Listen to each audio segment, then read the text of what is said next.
আসসালামু আলাইকুম রহমতুল্লাহ। আমার হাতে যে চেক লিস্টটা দেখতে পাচ্ছেন এটা হচ্ছে অভিভাবকদের জন্য। তো মূলত প্রতিদিন যদি কোনো অভিভাবক এটার পিছনে 1 থেকে 2 মিনিট সময় দেয় তাহলে সে আরও ভালো একজন অভিভাবক হয়ে উঠবে সন্তানের কাছে। তো মূলত এখানে 10টা চেকলিস্ট দেওয়া আছে। দেখবেন পাইলটরা যখন বিমান পরিচালনা করবে, সে যত বড় দক্ষ পাইলটই হোক না কেন, শুরু করার আগে সে হচ্ছে একটা চেকলিস্ট দেখে নেয় যে সব কিছু ঠিক আছে কি না।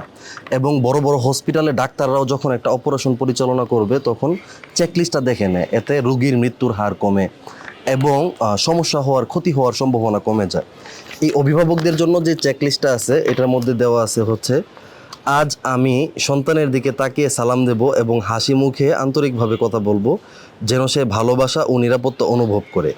2 নাম্বার, সন্তান আজ যদি আমার সাথে কিছু শেয়ার করতে চায় আমি মনোযোগ দিয়ে শুনবো যেন সে বুঝে আমি তাকে গুরুত্ব দেই। 3 নাম্বার হচ্ছে, আজ সে যদি কোনো ভুল করে বা খারাপ আচরণ করে আমি রাগারাগি না করে ধৈর্য ধরে বুঝিয়ে বলার চেষ্টা করব। এভাবে 10টা চেকলিস্ট এখানে দেওয়া আছে। আপনারা যদি এই চেকলিস্টটা আমি কমেন্ট বক্সে ডাউনলোড করার লিঙ্ক দিয়ে রাখছি, এখান থেকে সরাসরি ডাউনলোড করে আপনাদের বাসায় ফ্রিজে অথবা দেয়ালে একটা জায়গায় লাগিয়ে রাখেন। দিন শুরু করার আগে অর্থাৎ সকালে 7টা থেকে 10টার মধ্যে যে কোনো এক সময় আপনি যদি জাস্ট এটার মধ্যে একবার চোখ বুলান যে আজ আমি এমন কিছু ভালো অভ্যাস নিজে পালন করব যা আমি চাই সন্তান শিখুক এবং তার জীবনে চর্চা করুক। তারপর দেওয়া আছে, আমি তাকে আজ অন্তত একবার হলেও কোনো কিছুর জন্য ধন্যবাদ জানাবো এবং তার নাম নিয়ে আল্লাহর কাছে দোয়া করব। সকালবেলা যখন আপনি এই লাইনটা পড়বেন যে আমি আজ কোনো কিছুর জন্য ধন্যবাদ জানাবো, তার নাম নিয়ে আল্লাহর কাছে দোয়া করব, তখন কিন্তু আপনার মাথায় চলে আসবে যে আচ্ছা আজকে তো তার নাম নিয়ে দোয়া করতে হবে। তারপর দেখেন এখানে লেখা আছে, আজ আমি চেষ্টা করব অন্তত 5 মিনিটের জন্য হলেও ফোন ছেড়ে, সব কিছু ছেড়ে শুধু তাকে সময় দিতে, অর্থাৎ সন্তানকে কোয়ালিটি টাইম দিতে। আমরা অনেক সময় সন্তানকে সময় দিই কিন্তু অ্যাক্টিভ টাইম দিই না, কোয়ালিটি টাইম দিই না। আমি আজ তাকে এমন ছোটোখাটো কাজে ব্যস্ত রাখবো যা স্ক্রিন টাইম কমাবে ও বাস্তব জীবনে উপকারী হবে। বাচ্চাদেরকে বিভিন্ন কাজ দেওয়া যায়।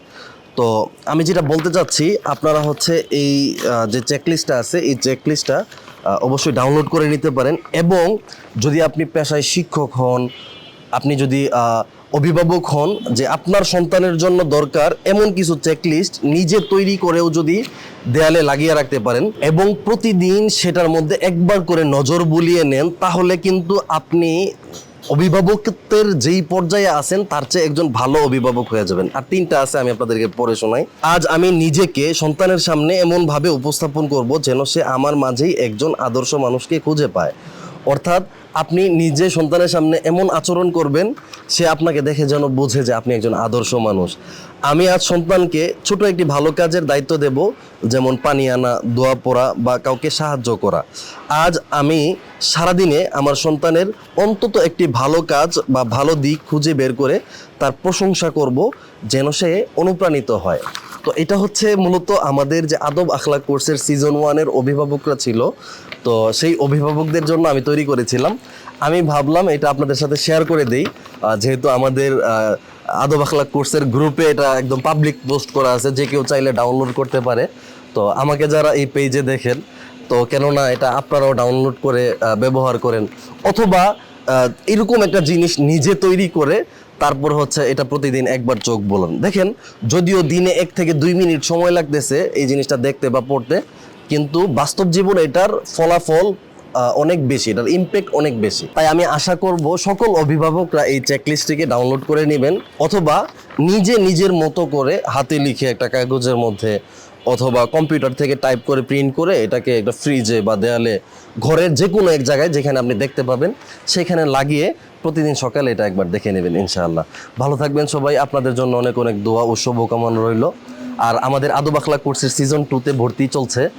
যদি আপনারা ভর্তি হতে আগ্রহী থাকেন তাহলে অবশ্যই আমাদের আদর্শ একাডেমির হোয়াটসঅ্যাপ নম্বরে যোগাযোগ করবেন। আসসালামু আলাইকুম রহমতুল্লাহ।